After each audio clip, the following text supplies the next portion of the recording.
यार, भारत के स्रोत के बारे में हम पढ़ रहे हैं। भारत के इतिहास के स्रोत में विदेशी यात्रियों से मिलने वाली प्रमुख जानकारियों के बारे में हम पढ़ रहे हैं, जिसमें कि डायमनीसियस तक हमने पढ़ लिया था।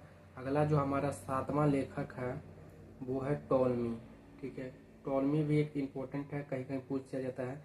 तो इसके बारे में यहाँ पे जानकारी दी गई है कि इसने दूसरी शताब्दी में भारत का भूगोल नामक पुस्तक लिखी थी। तो बस टॉलमी कौन है? तो इसने दूसरी शताब्दी में भारत का भूगोल नामक पुस्तक लिखा था। टॉलमी ने दूसरी शताब्दी में भारत का भूगोल नामक पुस्तक लिखा था।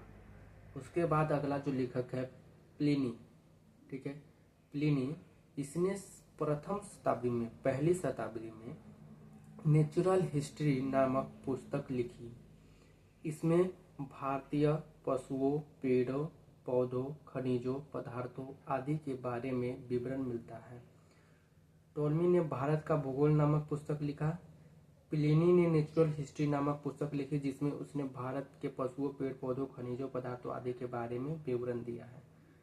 दो है, तो इन दोनों में कोई भी कंफ्यूजन नहीं होना चाहिए, इसलिए शॉर्ट वीडियो है, तो ध्यान रखिएगा। टॉलमी और प्लिनी कौन था? टॉलमी ने भारत का भूगोल नामक पुस्तक लिखा, दूसरी शताब्दी में लिखा। प्लिनी ने प्रथम शताब्दी में नेचुरल हिस्ट्री नामक पुस्तक लिखी, जिसमें कि भारत के पेड़, पशु, पौधों और खनिजों के बारे में उसने जानकारी दी है अपनी पुस्तक में, जिससे कि भारत के इतिहास के बारे में जानकारी मिलती है।